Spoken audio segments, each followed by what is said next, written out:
પિયુષ રાદડિયાએ વિશ્વ હિન્દુ પરિષદમાંથી રાજીનામું આપી દીધું છે। ગોંડલમાં રાજકીય કાવા દાવાના લીધે રાજીનામું આપ્યું હોવાની તેમના દ્વારા આજે વાત કરવામાં આવી છે।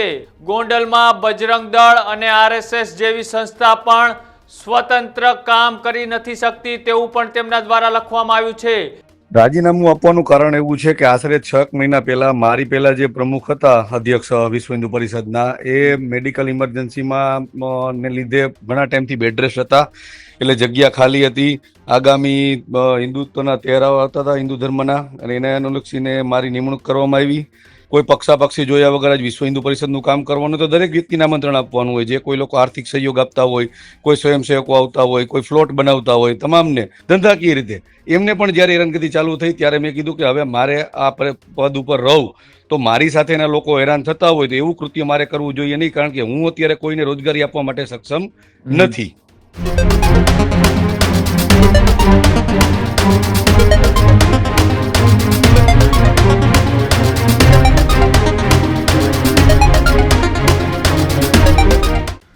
નમસ્કાર, આપ જોઈ રહ્યા છો ન્યૂઝ રૂમ અને આપની સાથે છું કૃણાલ। મહત્વપૂર્ણ સમાચાર એ ગોંડલથી સામે આવી રહ્યા છે કે જ્યાં ફરીથી કાયદો અને વ્યવસ્થાની સ્થિતિને લઈને સવાલો ઊભા થાય તે રીતની એક વાત સામે આવી રહી છે।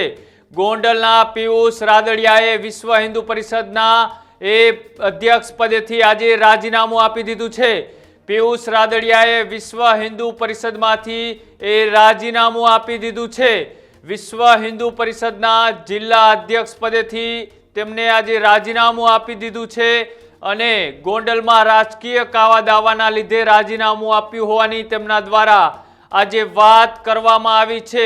પૂર્વ ધારાસભ્ય પર લગાવ્યા છે ગંભીર આરોપ, અને જે પત્ર લખ્યો છે રાજીનામામાં તેમાં પણ તેમને પૂર્વ ધારાસભ્યના રાજકીય કાવા દાવાનો પણ ઉલ્લેખ કર્યો છે। તો સાથે જ ગોંડલમાં બજરંગ દળ અને આરએસએસ જેવી સંસ્થા પણ સ્વતંત્ર કામ કરી નથી શકતી તેવું પણ તેમના દ્વારા લખવામાં આવ્યું છે।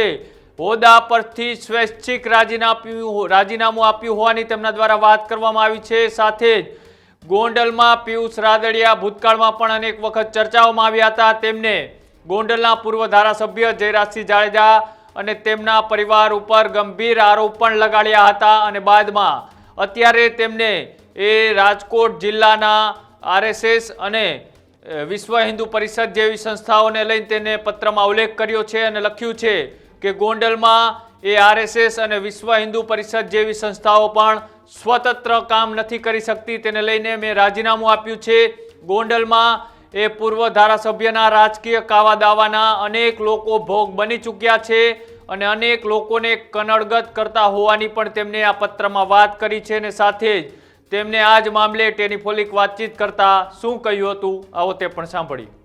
ગોંડલમાં અનેક મુદ્દાઓને લઈને ગોંડલ ચર્ચાઓમાં રહેતું હોય છે। ગોંડલમાં વાદ અને વિવાદ વારંવાર સામે આવતા હોય છે। તેવી જ રીતે આજે ફરીથી એક પિયુષ રાદડિયા ચર્ચામાં આવ્યા છે, ને પિયુષ રાદડિયાએ પોતાના વિશ્વ હિન્દુ પરિષદ છે જિલ્લા અધ્યક્ષ પદેથી એમને રાજીનામું આપ્યું છે। આ જ બાબતે મારી સાથે વાતચીત કરવા માટે પિયુષભાઈ રાદડિયા જોડાયા છે। પિયુષભાઈ, ખૂબ ખૂબ સ્વાગત છે ન્યૂઝ રૂમમાં। હા, નમસ્કાર।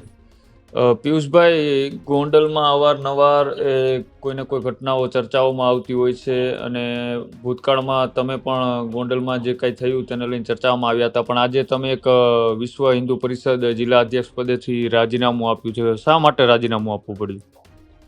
રાજીનામું આપવાનું કારણ એવું છે કે આશરે 6 મહિના પહેલા મારી પહેલા જે પ્રમુખ હતા અધ્યક્ષ વિશ્વ હિન્દુ પરિષદના એ મેડિકલ ઇમરજન્સીમાં ને લીધે ઘણા ટાઈમથી બેડરેસ્ટ હતા, એટલે જગ્યા ખાલી હતી। આગામી હિન્દુત્વના તહેવારો હતા હિન્દુ ધર્મના, અને એને અનુલક્ષીને મારી નિમણૂક કરવામાં આવી।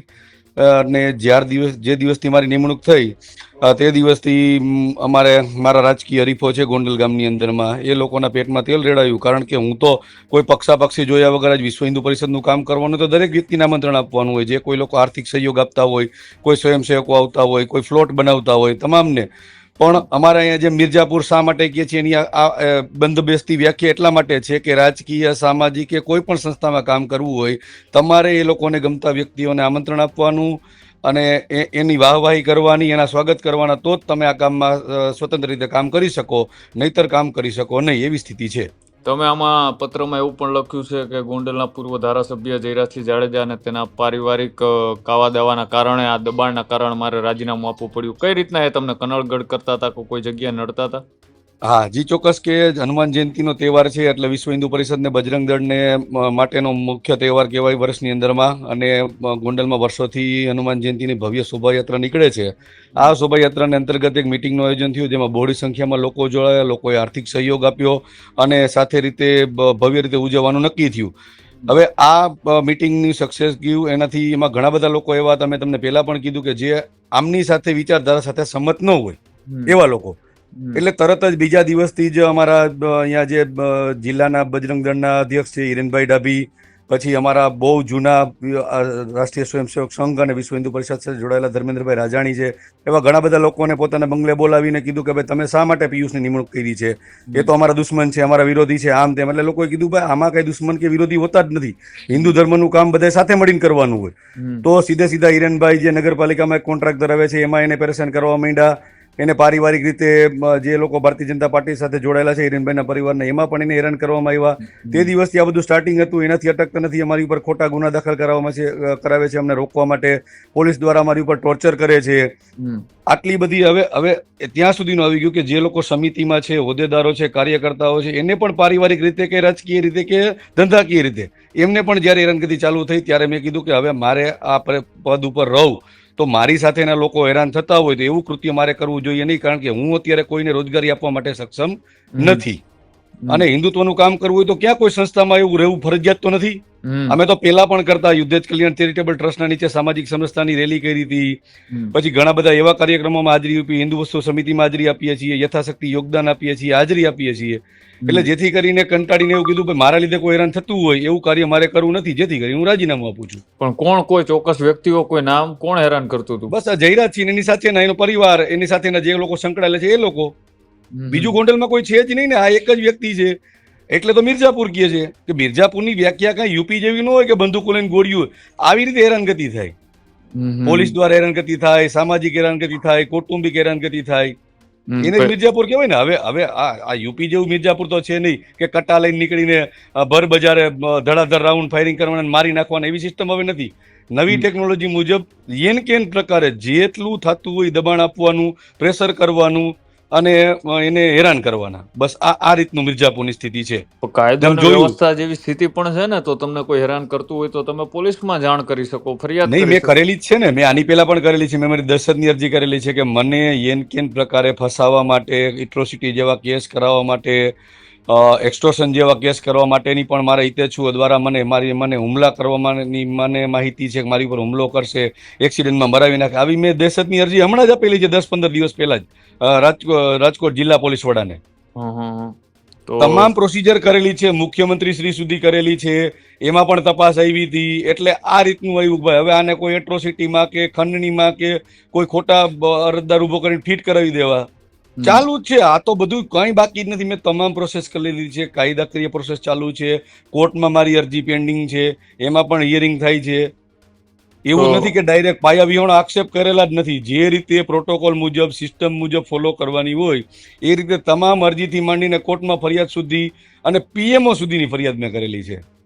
ગોંડલમાં કાયદો અને વ્યવસ્થા ઉપર જે રીતના કામગીરી થઈ રહી છે, તમે જે અનેક વખત ફરિયાદો કરી, તો તમને એનાથી સંતુષ્ટ છો? અત્યારે ધીમે ધીમે જેમ છેલ્લે મારી ફરિયાદમાં પીએમઓમાંથી કોગ્નિઝન્સ લઈ અને તપાસ આવી હતી, એ રીતે મને એવું લાગે છે કે ક્યાંક ને ક્યાંક સરકાર અત્યારે ધ્યાન દેતી હોય એવું લાગે છે. પણ શું છે કે આ જે બનાવને લઈને આપણે જોઈએ તો મારા લીધે કોઈ હેરાન થાય એના માટે થઈને જ મેં મારી રીતે સ્વૈચ્છિક રાજીનામું આપ્યું છે. કે આટલા બધા લોકો હેરાન થતા હોય, તરત જ હિરેનભાઈનું એક એડવર્ટાઇઝમેન્ટનું હોર્ડિંગનું કોન્ટ્રાક્ટ છે, એમાં તરત જ આ લોકોએ કીધું કે આનું તત્કાલ કોન્ટ્રાક્ટ કેન્સલ કરો, કારણ કે અત્યારે બધી સંસ્થા એની પાસે જ છે. એટલે પછી મારી સાથે બેસવામાં કોઈ ખચકાતા હોય કે એને ધંધા રોજગાર ઉપર જો સ્થિતિ આવી થતી હોય તો એના કરતાં તો હટી જવું સારું છે ને. ઓકે, ખૂબ ખૂબ આભાર અમારી સાથે વાતચીત કરવા બદલ પિયુષભાઈ. જી, આપને પણ.